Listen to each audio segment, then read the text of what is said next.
An act of war. That's what Poland is saying about Russian drones, which entered its airspace during a period of several hours overnight. Poland says it shot down several of those drones with help from NATO allies. Russia's defense ministry insists it did not target Poland, but several European leaders say the incursion must be met with a strong response. I'm Holly Furfer in Atlanta. This is Morning Rush.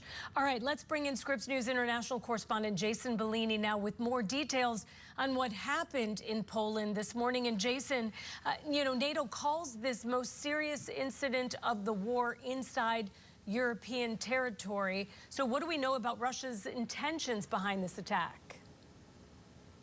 Hi, Holly. It's a very good question. What we know is that Poland now sees this as an act of aggression. Russia is denying that's what happened. They're saying that the drone simply went off course.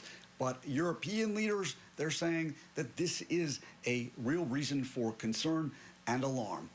Here's what we know. Poland says 19 Russian drones entered its airspace over 7 hours, the most serious violation on NATO soil since Russia invaded Ukraine in 2022. Dutch F-35s intercepted some drones. German Patriot batteries went on alert. NATO confirmed that this was the first time its forces have engaged a potential threat inside Allied airspace. Polish Prime Minister Donald Tusk told Parliament that the drones came not just from Russia, but also from Belarus, where Moscow is staging new war games. Mamy do czynienia najprawdopodobniej z prowokacją na dużą skalę. Local authorities say a house was hit in the Lublin region near the Ukrainian border. No injuries were reported. Still, airports closed, including a major one in Poland's capital, Warsaw. Airspace shut, NATO on high alert. So why did Moscow do it? Security analysts say Russia had multiple goals: testing NATO air defenses, measuring the U.S. political response, and measuring NATO's reaction. Whether it was intentionally or not, it is absolutely reckless. We will defend every inch of NATO territory. The U.S. ambassador to NATO is signaling U.S. resolve, saying we stand by our NATO allies and will defend every inch of NATO territory. Holly? And Jason, so how is NATO handling the situation?